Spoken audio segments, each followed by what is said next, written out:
Esto es qué valor tiene el análisis de datos en nuestro país. Sobre esto nos va a contar Julio Rodríguez, miembro de Práctica Argentina, así que lo recibimos. Arreglamos, no hay problema. Bueno, buenos días. Gracias por venir. Qué bueno ver tanta gente a esta hora de la mañana. Como dice el título de la charla, bueno, antes que nada quiero agradecerle a Mauricio y al Instituto CPE por la invitación, por segundo año. Estuve ya el año pasado también abriendo el segundo día de las jornadas. Como dice el título de la charla, vamos a hablar un poco de cuánto vale hacer un proyecto de Analytics y no tanto cuánto cuesta, que es lo que siempre a lo mejor tenemos en la cabeza. Y les voy a contar un caso concreto y un caso que les va a resultar cercano, porque se trata de una empresa uruguaya, a pesar de que el trabajo lo hicimos entre Práctica Uruguay y Práctica Argentina. Y también les voy a contar algunas generalidades de mi experiencia en hacer proyectos de Analytics y me gustaría, si nos queda tiempo al final, vamos a ver, que alguno de ustedes, desde el punto de vista de un cliente o desde el punto de vista de un consultor, depende de cuál sea su rol, nos cuenten también cuál es su experiencia, ¿no? Que quizás es un poquito diferente a la que yo tengo viniendo del otro lado del charco, ¿no? Creo que podemos trabajar de esta manera. Muy bien. ¿Por qué hacemos proyectos de Analytics? Bueno, por las dudas que no lleguen a leer, porque la letra es un poco chica, les digo, bueno, si nosotros no tenemos la posibilidad de hacer Analytics en nuestro trabajo, en el trabajo de lo que es análisis de datos, gracias. Normalmente el proceso es manual, ¿no? Tenemos que hacer un montón de cosas manualmente y un poco a ojo.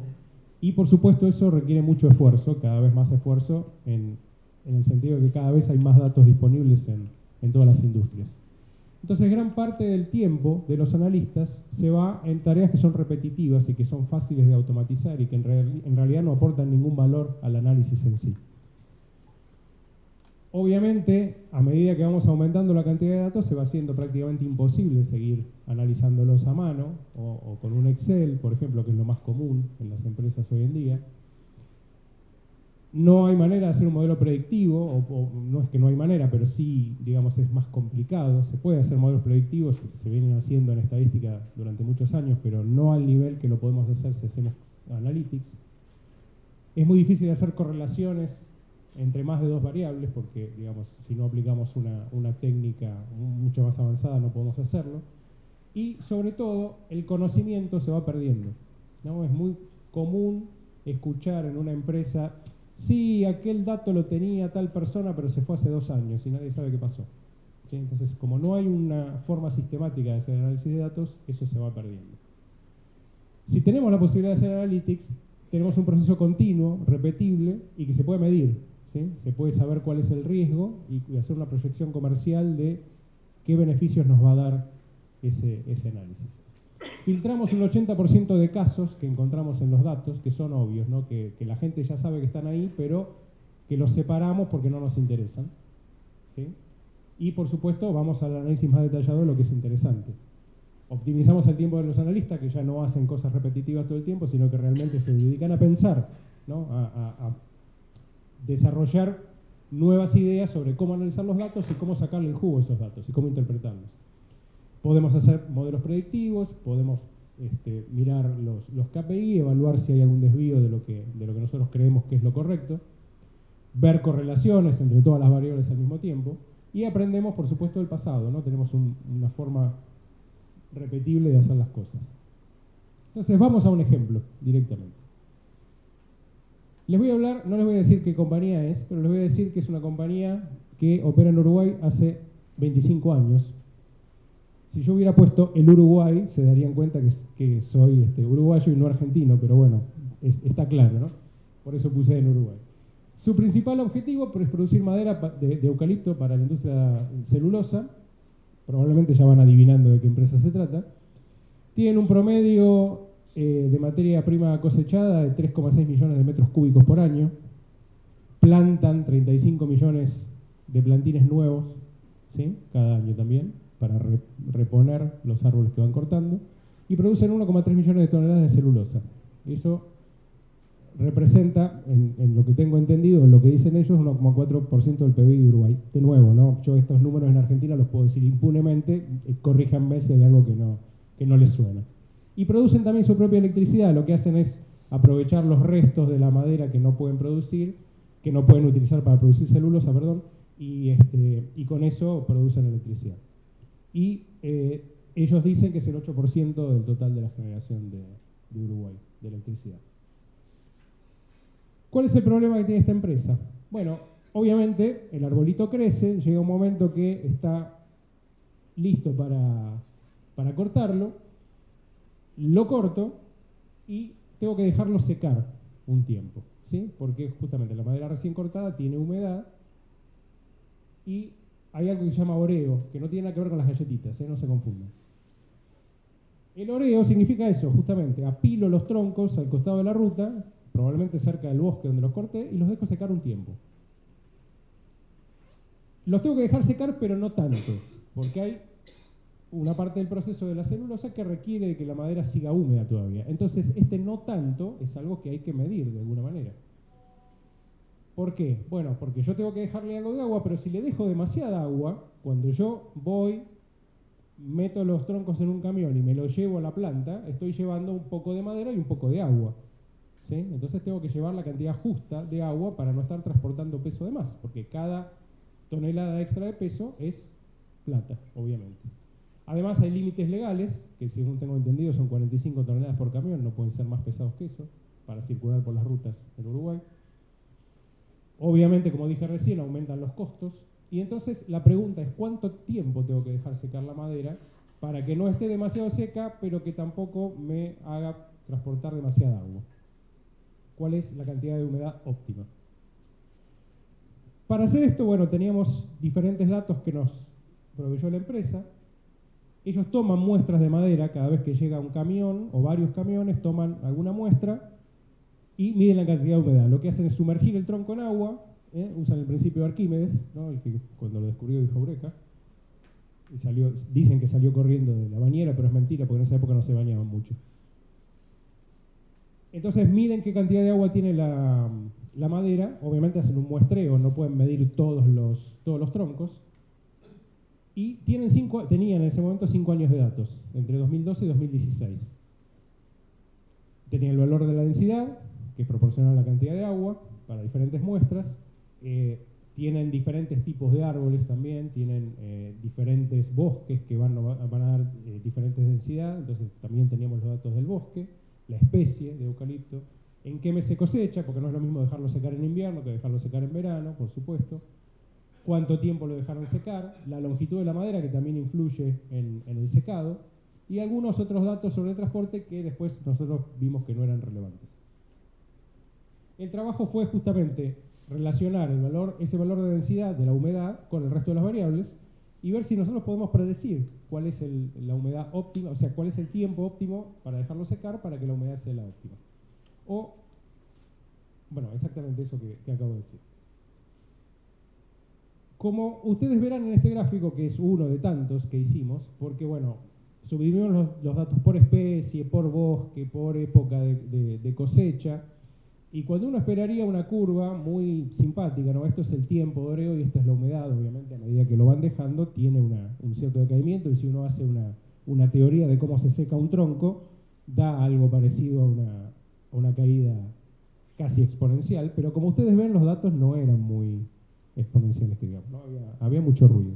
Entonces, bueno, hicimos todo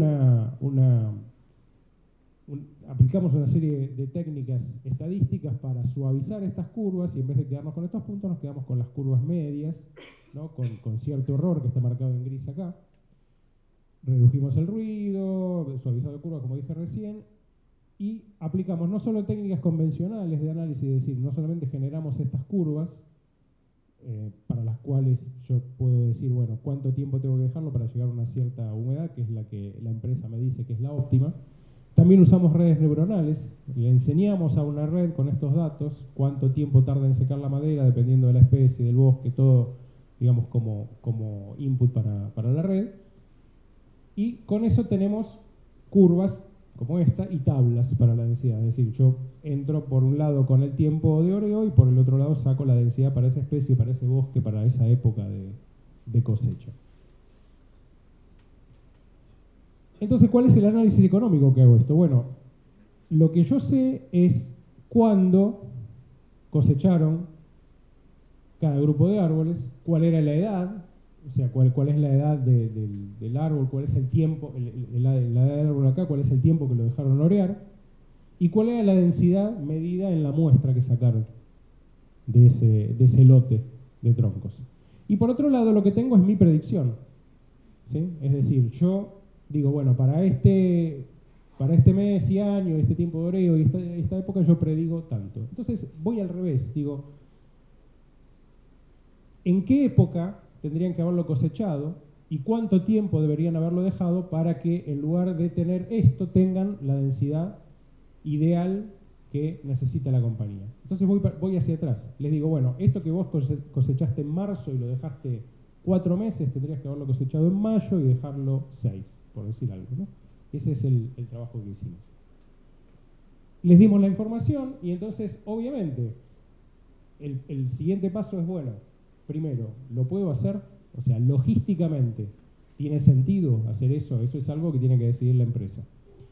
Pero en condiciones ideales, supongamos que es posible. Supongamos que yo le digo a la empresa, vayan y levanten estos troncos, cosechen esos troncos, déjenlos tanto tiempo y levántenlos en tal momento.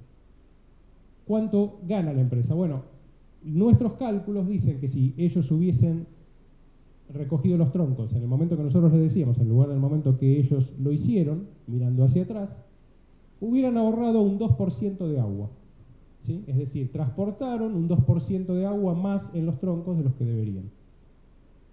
Esto parece poco, pero vamos a hacer un poco de números, ¿no? A ver cuánto representa eso en la operación de la empresa.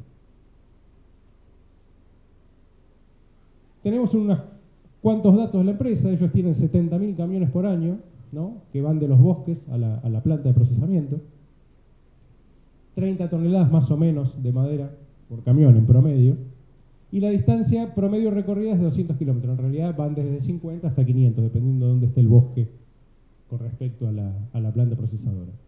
Entonces estimamos, con números que ellos también nos pasaron, el costo por tonelada por kilómetro sería 10 centavos de dólar, ¿no? Suponiendo eso, tenemos un costo anual total, no haciendo la cuenta, ¿no? 70.000 por 30 toneladas por 200 kilómetros promedio son 42 millones de dólares por año. Entonces, ese 2% que yo me ahorro en peso transportado representa 840.000 dólares por año. Es un número. De nuevo, esto es la situación ideal. Después tengo que acoplar mi análisis con el sistema de logística de la empresa para ver si es posible ir y buscar esos troncos en el momento en que nosotros les decimos que es óptimo. Pero bueno, es un número. Esto es obviamente un beneficio económico de hacer Analytics. Ellos no podrían haberlo hecho a la manera tradicional, ¿no? Tendrían que haber aplicado todas las técnicas que aplicamos nosotros para entender cómo hacer para optimizar el transporte de madera. ¿Por qué nos cuesta tanto hacer Analytics? Y esto es algo que me hizo pensar Mauricio hace un tiempo y hice esta transparencia para el curso que di en el instituto. Hay mitos, hay cosas que tenemos en la cabeza, ¿sí?, que hacen que pensemos que no es posible hacer Analytics, o que es muy caro, que es muy difícil, y mucha gente, quizás no ustedes, porque obviamente tienen un interés al estar acá, pero mucha gente que está tomando decisiones en las empresas tiene esa cosa en la cabeza que lo frena. Todos piensan que hay que hacer una consultoría para definir qué información es necesaria para analizar. A veces no, a veces basta con una persona en la empresa que se capacite y entienda de qué se trata y vaya empujando desde adentro el análisis de datos, ¿sí? Y vaya mostrando que eso tiene un valor, como acabo de hacer yo en 5 minutos, ¿sí? Es decir, después de hacer el análisis hay que sentarse y decir, bueno, ¿y esto para qué me sirve? Bueno, gano tiempo o gano plata o algo tengo que ganar con el análisis. Seguro que van a encontrar alguna cosa que mejora. ¿Necesito tener una plataforma que genere los datos? No, hay datos por todos lados. En todas las empresas hay datos por todos lados. Están desordenados, están incompletos, nadie sabe dónde están, pero están. Entonces, si hay alguien dentro de la empresa que se tome el trabajo de buscarlos, juntarlos, ponerlos en una base de datos y disponibilizarlos para el resto, eso ya solucionó uno de los problemas. ¿Necesito software o hardware caro para procesar y visualizar? Tampoco es cierto. Hay un montón de software open source en este momento que son, todo es gratis, lo pueden bajar de internet, lo pueden correr en una notebook y funciona. ¿Sí? Salvo que sean, no sé, Facebook y tengan miles de millones de datos por segundo para procesar, obviamente que no lo van a poder hacer en una notebook, pero para cosas a las que nosotros tenemos acceso es más que suficiente. ¿Es necesario ser un experto para obtener información? Depende qué. Yo creo que no hay que ser un experto en nada. Hay que saber un poco de todo y ver qué cosas nos sirven y qué cosas podemos aplicar y, de nuevo, capacitarse. Hoy en día es muy fácil capacitarse en esto. Hay cursos, hay cosas que se pueden hacer y se puede ir aprendiendo también sobre la marcha. Pensamos que no es rentable para empresas pequeñas, tampoco es cierto. Siempre hay algún ahorro para hacer, aunque más no sea en tiempo de una persona que está todo el tiempo cliqueando en una hoja de cálculo. ¿Sí? Y también pensamos que el análisis lleva mucho tiempo, y no siempre es cierto. Depende del análisis que queramos hacer, depende de cómo lo encaremos, y depende de cómo nos vayamos poniendo diferentes objetivos, por ahí de más corto plazo, para llegar al objetivo final. ¿Cómo nos ven los clientes a los que hacemos analytics? Bueno, muchas veces la primera reacción del cliente es, siempre lo hicimos así, ¿para qué vamos a cambiar? No hace ninguna falta cambiar nada, yo no tengo ningún problema.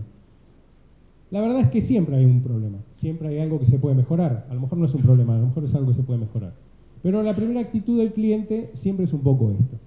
Entonces nosotros vamos, le explicamos, le contamos casos de éxito, les mostramos cosas que se hacen en otros lugares, y de repente pasamos a ser los magos que le van a solucionar el problema. No, porque estos pibes son geniales. Vienen, agarran los datos y de golpe nos solucionan todos los problemas de la empresa. No va a funcionar de esa manera. No hay manera de que sea así. Entonces, no somos magos. La segunda etapa es pasar a decir, bueno, está bien, no nos van a solucionar todos los problemas de la empresa, pero son gente muy inteligente. Entonces, seguramente van a poder, cualquier cosa que yo le tire, cualquier problema que yo le tire, lo van a poder solucionar. Tampoco es cierto. Hay cosas que no se pueden solucionar, no porque no sepamos cómo solucionarlo. No los podemos solucionar porque o no están los datos, o no están los datos correctamente, ¿sí? O los datos están mal. Ustedes saben que hay muchas veces que los datos están, y eso es mucho más peligroso que no estén. Si no están, no están, pero si están y están mal, nos llevan seguramente a un resultado que es erróneo. Tampoco somos genios, tampoco podemos solucionar todo. Entonces, al final se convencen de que lo único que somos son trabajadores, ¿no? Tipos que van todos los días y se ponen ahí y empiezan a picar con la piedra de los datos para llegar a alguna conclusión. Y al final llegamos a alguna conclusión y se la mostramos. Y entonces volvemos al principio. Cuando ya tenemos la solución nos dicen, no, pero esto es muy complicado, ¿para qué lo voy a aplicar? Entonces, todo este círculo se evita con la capacitación, de nuevo, enseñándole a la persona que toma decisiones cuál es el valor de hacer todo esto. Y de nuevo, no solamente el valor monetario, sino el valor en diferentes áreas de la empresa. ¿Qué nos pasa a nosotros los consultores? Bueno, como les decía recién, uno de los principales problemas es la calidad de datos. Calidad en el sentido más amplio, ¿no? La disponibilidad, la veracidad de los datos, la capacidad que tiene la empresa de almacenar datos en un lugar donde lo podamos analizar fácilmente.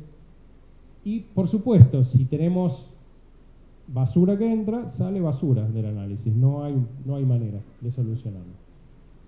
Y acá en Uruguay y también en Argentina, la mayoría de las empresas, esto está cambiando rápidamente, pero todavía la mayoría de las empresas están en una etapa de ordenar y sistematizar. ¿Sí? Yo en este momento estoy trabajando en la empresa más grande de Argentina, que es YPF. ¿Sí? Estamos haciendo un servicio de consultoría en YPF, que de hecho nos ocupa todo el equipo que yo manejo de Data Science. Créanlo o no, YPF tiene muchos problemas con sus datos. ¿Sí? Hay mucha gente que tiene, hay muchos sistemas, hay mucha gente que tiene datos aislados, hay mucha gente que no sabe dónde están los datos. Mucho tiempo lo perdemos en encontrar los datos, en saber si son correctos, en entender por qué el mismo dato tiene un valor en una base de datos y otro en otra, porque se calcula de distinta forma, todas esas cosas. Y es la empresa más grande de Argentina. Imagínense cómo están las otras. Nosotros como consultores sabemos que todas las preguntas son interesantes. Somos tipos curiosos, por naturaleza somos tipos curiosos. Pero obviamente las más interesantes para nosotros, porque nosotros nos estamos vendiendo nuestros servicios, son los que ayudan a mejorar el negocio del cliente, ¿no? Si no ayudo a mejorar el negocio, no puedo vender nada. Y por supuesto, lo estábamos hablando justamente antes de empezar la charla, el conocimiento de negocio es tan importante como los resultados que obtengamos.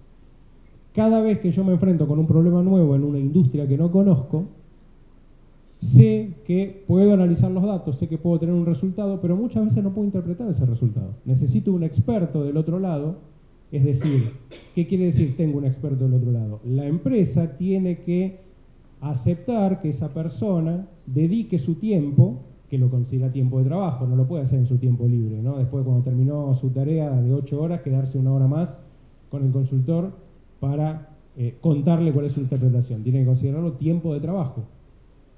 Tiene que haber disponibilidad, tiene que haber voluntad de hacerlo, y esa persona es la que interpreta los resultados mejor que el consultor, porque yo no puedo ser experto en perforación de petróleo en 6 meses. Es imposible.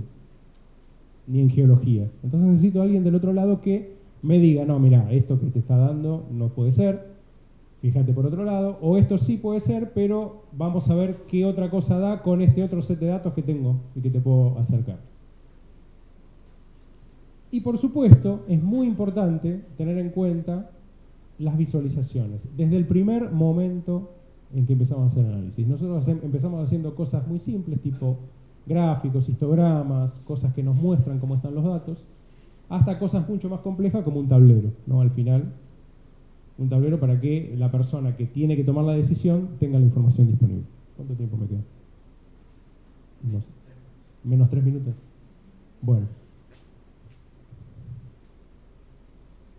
¿Qué se logra entonces con un proyecto de Analytics? Bueno, estoy incorporando la práctica de la ciencia de datos al negocio. Es decir, la gente va cambiando la mentalidad de cómo mirar el análisis, ¿no? Ya no es simplemente, bueno, hago mi tarea todos los días y de vez en cuando saco un KPI para alguien que me lo pide. Sino que tiene la idea, empieza a tener la idea de que eso sirve para algo.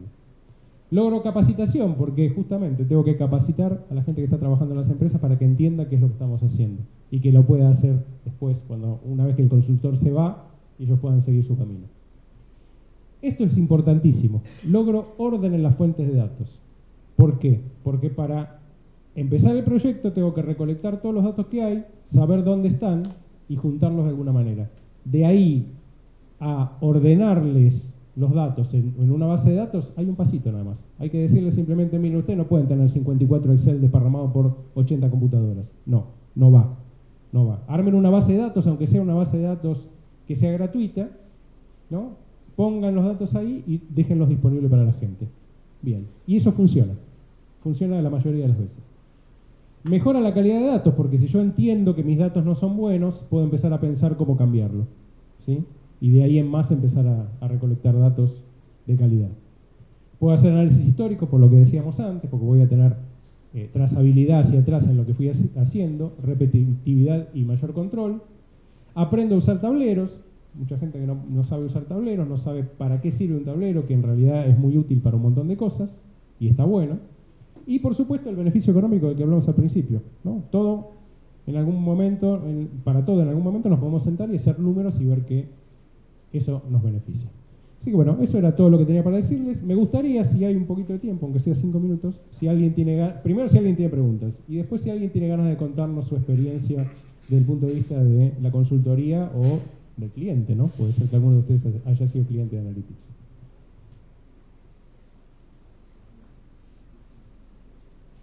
Sí, tiene razón Mauricio, están tímidos. ¿Cuántos de ustedes fueron consultores en Analytics en algún lado? ¿O son? ¿Nadie? ¿Nadie trabaja en Analytics? ¿Vos? ¿Cuál es tu principal problema cuando llegas a un cliente? Bueno, yo no trabajo en consultoría Mi principal problema es explicarle la utilidad del estadístico en particular y tratar de llevar el layman terms para qué sirve ese estadístico y sobre todo por qué el común average que todo el mundo hace en una hojita Excel no te explica, no te da información útil. Explicarle, mira, una media aritmética no te está dando información. Ah, lo siento, está en el contrato de la compañía y por el contrato nosotros tenemos que usar la media para explicar los datos. Sí, pero no estás explicando nada. Todavía estoy en eso. Todavía estoy usando eso. Sí. Bueno, si hay tan pocos que son consultores, tengo que asumir que todo el resto son clientes o fueron clientes alguna vez, ¿sí? ¿Quiénes son clientes? A ver. ¿Todos clientes de Analytics? ¿Vos te estás riendo, sos cliente de Analytics? Parezco un pastor tratando de convencer a la gente que venga y se desmaye acá en vivo. ¿Cuál es el principal problema que tienen con los consultores, los que son clientes? A ver, esas cosas que dicen, este tipo llega a la mañana, ya le veo la cara y me... Cuenten.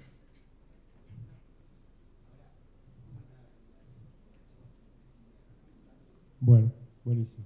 Bueno, muchas gracias entonces.